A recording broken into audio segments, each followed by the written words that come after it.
tudo bem? Como você está? Senta aqui comigo, pega seu chazinho, pega seu café. Fica aqui comigo que hoje eu vou trazer 7 dicas para que você, mãe, comece ou retome a sua vida de estudos depois de ter filhos. A gente sabe que a rotina com os filhos é muito puxada, é muito corrida. Às vezes a gente mal tem tempo para respirar.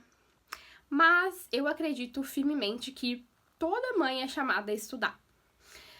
Nem todas são chamadas a ter uma super vida intelectual, de estudar filosofia, de estudar artes, né? Coisas muito elevadas, muito transcendentais. Mas eu acho que cada pessoa tem sim algum objeto ali que precisa ser estudado, até mesmo no que diz respeito à educação dos filhos, no que diz respeito ao autoconhecimento, ao aprimoramento pessoal, né? Lembrem-se, né? A personalidade humana, a formação da mãe como pessoa, impacta grandemente na educação dos filhos, né? Educação é algo que se faz primeiro de uma pessoa, a criança, na presença da sua mãe. Mas, vamos fechar esse assunto por enquanto. E eu queria trazer as dicas bem práticas, assim, para que vocês realmente consigam começar ou retomar a vida de estudos depois de ter filhos, certo? A primeira dica é que você analise quais são os temas que te interessam. Por quais temas você tem naturalmente um interesse? Você pode parar para pensar, por exemplo, que tipo de gente eu sigo na internet? Que tipo de conteúdo eu consumo no YouTube, né? Que tipo de livros eu já comprei, eu tenho em casa? Eu, Júlia, tenho a seguinte opinião. Muita gente vai dizer que para você começar uma vida de estudos, você precisa começar lá pela gramática, pela filosofia clássica, por Platão, Aristóteles, e fazer todo esse percurso, né, de formação intelectual. Eu falo pra vocês que a minha forma foi um pouco assim, porque uma das primeiras coisas que eu estudei foi ali filosofia clássica, né, especialmente Platão, Aristóteles, e enfim, gramática também estudei bastante. Porém, mesmo tendo feito isso, eu percebi que a minha vida de estudos, ela realmente foi pra frente quando eu comecei a estudar por interesse, né, por questões mortalmente sérias. Então, assim, às vezes eu já passei, por exemplo, há um tempo atrás eu passei 6 meses estudando um único assunto de um professor. Eu vi todas as aulas que esse professor fez, eu li o livro dele, eu fiz fichamento do livro, eu revi as aulas, eu fiz cursos e eu fiz outros cursos. Tudo que eu consegui daquele professor, daquele assunto, que me pegou, que me cativou, que me despertou interesse, eu me debrucei para aprender. Foram 6 meses. Quando a minha filha tava na barriga, né, eu comecei a estudar a teologia do corpo, e aí da teologia do corpo eu comecei a estudar qual que é a doutrina da igreja sobre família, o que a igreja pensa sobre os filhos, sobre a educação dos filhos, sobre quando ter filhos, quando não ter filhos. Aí disso eu acabei caindo ali nos métodos naturais, bem me tornando instrutora do método Billings, fui fazer o curso de instrutora do método Billings. Então, assim, eu realmente acho que se você não tem lá uma grande vocação intelectual, provavelmente você não tem, senão você nem precisaria estar vendo esse vídeo, né? Mas se você tem, fica aqui e me acompanha também, pra ver se você concorda comigo. Depois você comenta aqui. Que a gente tem que estudar, né? A gente tem que ter, por assim, 2 vias. Uma é aquilo que eu preciso estudar, né? Coisas práticas, por exemplo.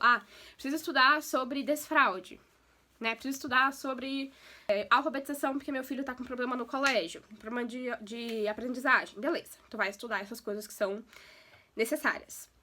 A outra via é você vai escolher um assunto. Se você não tem vida de estudo, escolhe um assunto pra você estudar.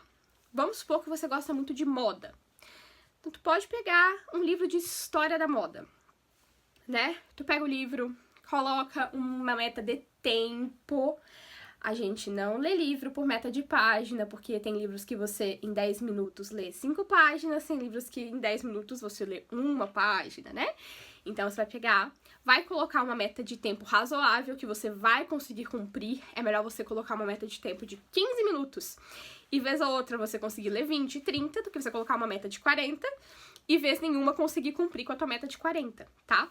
Porque é muito importante que a gente tenha essa sensação de estar progredindo. Isso para a construção de todos os hábitos, tá? Então, separe os seus temas de interesse, escolha um para começar, né? Ou 2, 3, a depender aí de como você se você já tem uma vida de estudos, né? e estude até que você se sinta satisfeita. Poxa, gostei de estudar sobre moda, acho que quero ler mais um livro sobre isso. Poxa, esse autor citou alguém aqui que eu achei interessante, vou procurar ver essa referência. Ah, acho que agora, não sei, tô querendo estudar sobre teologia, algum aspecto. Tu vai lá e estuda, por interesse, né? Separa um tempo para você estudar as coisas necessárias e um outro tempo para estudar as coisas que te despertam interesse. Sempre lembra de olhar para os teus pequenos progressos, né? Pequenas conquistas. Poxa, essa semana eu consegui todos os dias, ou sei lá, 4 dias na semana eu consegui sentar e ler meu livro ali por 15 minutos. Se você não fazia isso, tá maravilhoso. Se você era o tipo de pessoa que um dia lê por 1 hora e os outros 5 dias você não lê nada, ou lê 10 minutos, é muito melhor que todos os dias você leia 15. Né? É muito melhor que a gente faça pouco todos os dias que fazer muito hoje e não fazer mais nada amanhã e depois. Eu acabei já entrando na dica 2, que é o seguinte: seja honesta com o tempo que você vai disponibilizar para estudar. Se você é uma mãe de família, você tem filhos, você tem um trabalho, mesmo que seja só cuidar da casa, é um baita trabalhão. Mas a maioria das pessoas tem o trabalho de cuidar da casa e tem o trabalho profissional fora de casa. Seja realista e humilde. Não adianta você achar que depois de um dia inteiro de trabalho, cuidando das crianças, cuidando da casa, vai lá, sei lá, 9 horas da noite você vai sentar e vai conseguir estudar por 1 hora e meia. É muito provável que você não consiga, se você não tem esse hábito muito bem estabelecido. Então, certifique de olhar para a tua circunstância, avaliar bem e escolha para começar, né, um tempo modesto. Se você é uma pessoa muito inconstante, estudo hoje, fico 5 dias sem estudar, estudo amanhã, fico mais 5 dias sem estudar. Tu tem que colocar metas pequenos passinhos para que você consiga, todos os dias, criar esse hábito para que você, no futuro, consiga aumentar e progredir o tempo, ainda assim com constância. A terceira dica é para que a gente consiga criar momentos estratégicos. O que eu quero dizer com momentos estratégicos? Você vai ter que avaliar na tua rotina, na tua vida, quais são os momentos em que você tem um tempinho disponível, que você tem disposição, né, um pouco de disposição, e que você vai conseguir ter ali pelo menos a possibilidade de ficar sentada num lugar para você pegar um livro e ler, ou sentar e assistir uma aula. Por que eu falo isso? Eu sou o tipo de pessoa que hoje em dia eu consigo, por exemplo, sentar no sofá, pegar um livro e ler enquanto as crianças estão brincando ali em volta, conversando comigo. Eu consigo fazer isso. Mas assim, é um tempo que se em 1 hora, né, em 30 minutos eu ia ler 20 páginas, eu vou ler 5, eu vou ler 10, né? Porque as crianças estão me interrompendo. Mas essas pequenas interrupções, elas não me atrapalham tanto. Mas, sei lá, pouco tempo atrás isso me atrapalharia muito. Então é melhor que eu espere um momento em que pelo menos o mais velho esteja dormindo, ou para quem realmente trabalha o dia inteiro fora, chega em casa muito cansada, talvez acordar 30 minutinhos mais cedo para conseguir ter ali um momentinho de leitura, um momentinho de estudo, talvez seja o ideal. Então, ter esses momentos estratégicos é uma chave também para que a gente consiga ter constância na vida de estudos. A quarta dica é a seguinte: tenha um espaço, né, um ambiente que te remeta a esse momento de estudos. Mesmo que você não possa ter um espaço físico que é só para estudos. O que eu quero dizer com isso? Às vezes a gente não vai ter a possibilidade de ter a nossa mesinha de estudos. Porque, por exemplo, se você tem um bebezinho muito pequeno, talvez ele durma no seu quarto. E talvez o seu lugar de estudo era lá no seu quarto. Daí, por exemplo, aqui, né, eu tenho uma mesa bem grandona que é o meu lugar de estudos. Mas quando meu próximo neném nascer, ele vai dormir aqui. E quando ele estiver dormindo, que vai ser o período que eu vou tentar estudar um pouquinho, eu não vou estar aqui, né, pra não atrapalhar o sono dele. Então eu vou estar, por exemplo, lá na sala, na mesa de jantar.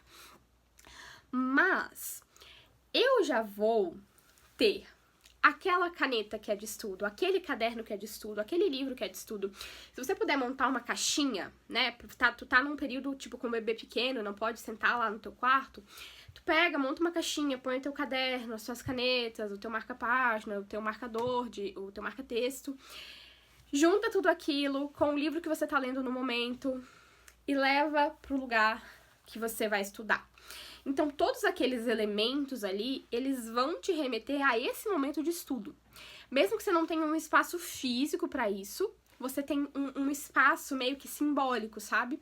Aquilo ali vai até te trazer uma segurança afetiva de que você olha para aquilo e fala, não, ali está o meu momento de estudo. Ali, quando eu sentar e pegar a minha caixa, o meu cestinho, eu vou conseguir estudar. Pouquinho que seja, mas um pouquinho todos os dias. A quinta dica, né, é o seguinte. Faça planejamentos de curto prazo. Como assim, Júlia?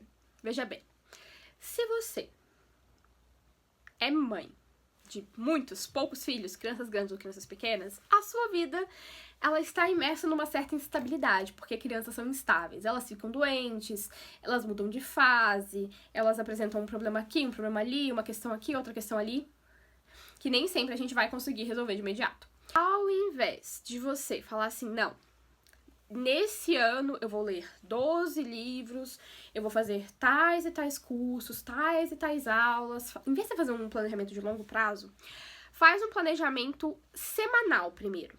Essa semana eu quero ler 2 capítulos deste livro aqui. Ou esta semana, em 7 dias da semana, eu quero estudar pelo menos 5. Né?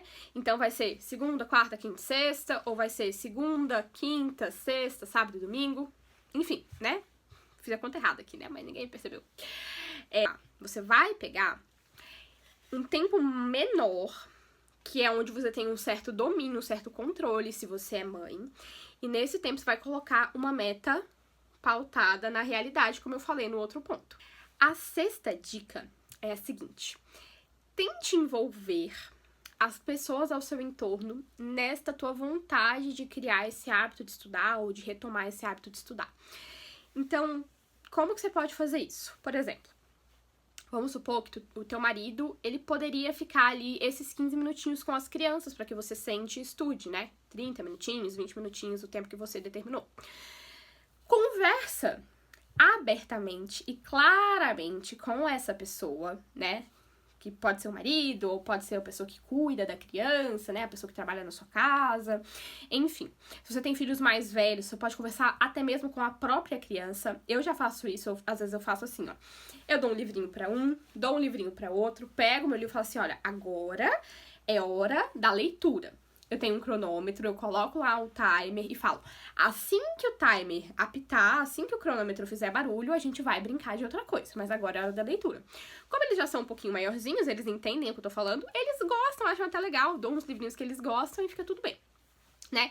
Se você tem filhos maiores, você pode fazer isso, né? Pra aproveitar ali um tempinho que você vê que eles estão mais tranquilos, você realmente conseguiria, né, dar essa manejada. Enfim, envolver as pessoas ao seu entorno nesse teu projeto pessoal, com certeza vai te ajudar. E por último, a nossa 7ª dica é persevere nos momentos ruins. O que é esse perseverar nos momentos ruins? É o seguinte... Cara, meu filho pegou uma virose, eu não consigo dormir, ele não consegue dormir, eu tô aqui dando remédio pra ele de 5 em 5 horas, 1000 remédios. Essa semana eu não consegui fazer nada. Está tudo bem, está tudo bem. Tentou, não conseguiu? Tenta de novo amanhã. Tentou, não conseguiu? Tenta de novo amanhã. E assim você vai tentando, sempre tentando, nunca desistir. E você vai poder, de fato, criar um hábito, ter constância e retomar a tua vida de estudos. Gostou desse vídeo, minha amiga? Comenta aqui embaixo se você tem outra dica, se você já consegue ter uma vida de estudos depois de ter filhos, se foi muito difícil pra você retomar, se você tá tentando e não tá conseguindo, vamos comentar aqui, vamos conversar e nos vemos no próximo vídeo. Um beijo e tchau, tchau!